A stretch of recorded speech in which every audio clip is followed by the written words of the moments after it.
पहली बात तो मैं आपको एक बात बता दूं जनाब असदुद्दीन ओवैसी साहब, आपको एक बात बताना चाहता हूं कि आप भले ही बैरिस्टर हैं लेकिन कहीं ना कहीं आपसे इतिहास की थोड़ी बहुत भूल हो चुकी है। आप क्या बताना चाहते हैं इस देश के मुसलमान को? भैया इस देश का मुसलमान प्रधानमंत्री से भी बड़ी पोस्ट, जिसको भारत देश का प्रथम नागरिक कहा जाता है, राष्ट्रपति रहे हैं इस देश के मुसलमान। चाहे मुसलमान नहीं, वो भारत देश के नागरिक हैं। मुसलमान कोई बाद में है, वो पहले भारत देश का नागरिक है और वो भारत देश का नागरिक होते हुए उससे बहुत गर्व है। मौलाना अब्दुल कलाम आजाद हो, चाहे फिर वो आपका फिर डॉक्टर जाकिर हुसैन साहब हो। दूसरी बात ये कि जनाब असदुद्दीन ओवैसी साहब ने एक स्टेटमेंट ये भी दिया है, उन्होंने बोला है कि मैं एक बुरखे वाली को जो है वो प्रधानमंत्री के रूप में देखना चाहता हूं। तो मैं आपको बता दूं कि जनाब असदुद्दीन ओवैसी साहब कि आप थोड़ा सा गड़बड़ी कर रहे हैं। मैं आपको एक चीज और याद दिलाना चाहता हूं, मैं आपको थोड़ा सा पीछे लेकर जाऊंगा और वो थोड़ा सा पीछे 1980 के दशक में लेकर जाऊंगा, जब आपको याद होगा कि सईदा अनवर तैमूर जो है, जो कि असम के अंदर मुख्यमंत्री रही थी। आपको ये याद होगा कि 1980 में 1980 के दशक में वो असम से मुख्यमंत्री रही। तो आप इस प्रकार की बात कहना और ये बात को कि कहकर कि क्या कहते हैं मुसलमान को इस देश में नहीं, भाई मुसलमान इस देश के अंदर राष्ट्रपति भी रहा है, मुख्यमंत्री भी रहा है और मेंबर ऑफ पार्लियामेंट भी रहा है। और आप खुद मुसलमान हैं भाई, आप तो खुद मुसलमान हैं और आप खुद भी जो है जगह जगह चुनाव भी लड़ते हैं, जगह जगह चुनाव तो लड़ते हैं, लेकिन कहीं पर भी मुसलमानों की जो हक की बात है आपकी पार्टी के अंदर, और आप जो ये बात कर रहे हैं कि बुरखे वाली महिला बनेगी, क्या आप अपनी पार्टी से हिंदुओं को टिकट देकर नहीं लड़ाते हैं?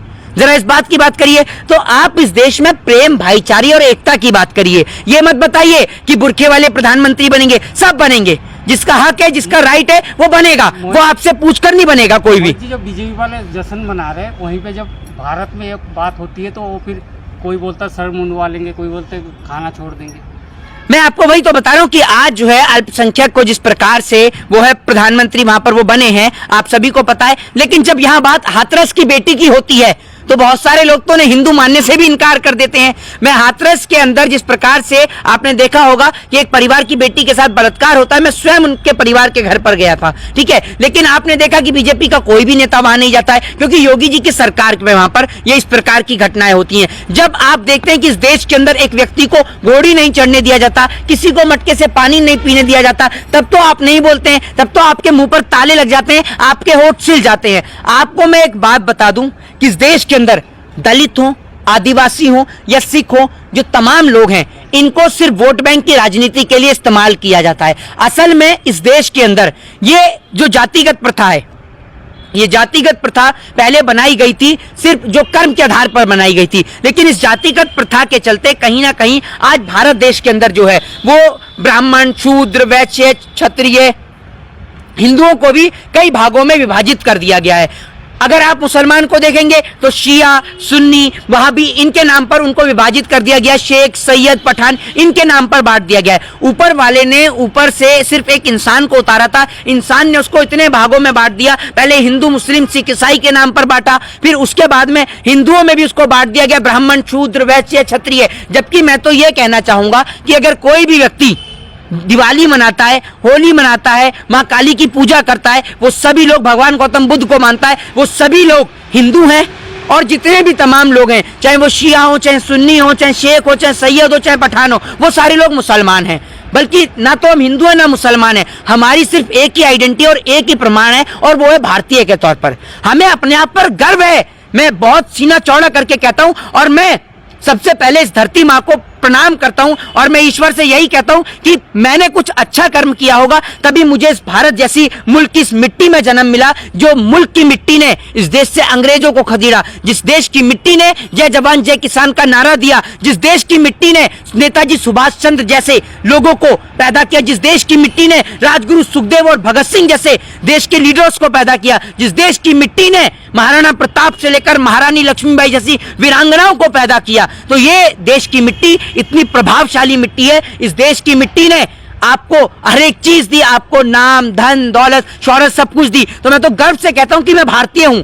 मैं कोई ब्राह्मण, कोई शूद्र, कोई वैश्य, कोई क्षत्रिय, कोई हिंदू, कोई मुस्लिम, कोई सिख, कोई ईसाई नहीं। मैं छाती चौड़ी करके कहता हूं कि I proud to be Indian. मुझे अपने भारतीय होने पे गर्व है और मुझे अपने हिंदू होने पे, ब्राह्मण होने पे, शूद्र होने पे, वैश्य होने पे, क्षत्रिय होने से बड़ा गर्व मुझे अपने आप को भारतीय कहते होता है जब मैं अपने तिरंगे के सामने अपने तिरंगे को सैल्यूट करके कहता हूं कि I proud to be Indian. मेरी छाती चौड़ी हो जाती है क्योंकि मेरे लिए सबसे गर्व की बात है कि मैं भारत देश के अंदर जाने लिया। ओवैसी साहब बुर्के वाली महिला को प्रधानमंत्री बनाने की बात करते हैं जी। वहीं दूसरी ओर अगर उनकी पार्टी में सम्मानजनक पद की बात करें तो कोई भी महिला खास कर नहीं दिखाई देती है। तो मैं आपको भाई तो बता रहा हूँ, सब जितने भी आपके चाहे मोदी जी क्यों ना हो, जितने भी तमाम लोग हैं, ये सिर्फ और सिर्फ लोगों का इस्तेमाल करते हैं। आज अगर ये लोग दलितों को या फिर आदिवासियों को या फिर जितने भी तमाम अल्पसंख्यक लोग हैं उनको अगर ये पोस्टें देने का काम करते हैं तो उसके पीछे इनका सिर्फ एक ही मकसद होता है और वो ये होता है कि ये आदिवासियों को चेहरा बनाकर, अल्पसंख्यकों को चेहरा बनाकर, दलितों को चेहरा बनाकर उनका वोट बटोर सके।